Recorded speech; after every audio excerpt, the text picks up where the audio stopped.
ব্যক্তি বা আল্লাহর ক্ষেত্রে অনলি তাহলে কি হবে? ঠিক আছে, রেডি 1 2 3 রেডি 1 2 3 ঠিক আছে।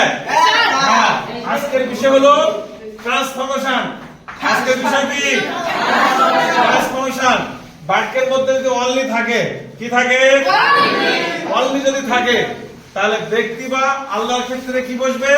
নাম্বার। কি বসবে? ব্যক্তি বা আল্লাহর ক্ষেত্রে কি বসবে? নাম্বার বসবে। তাহলে আমরা বলি খবর আছে।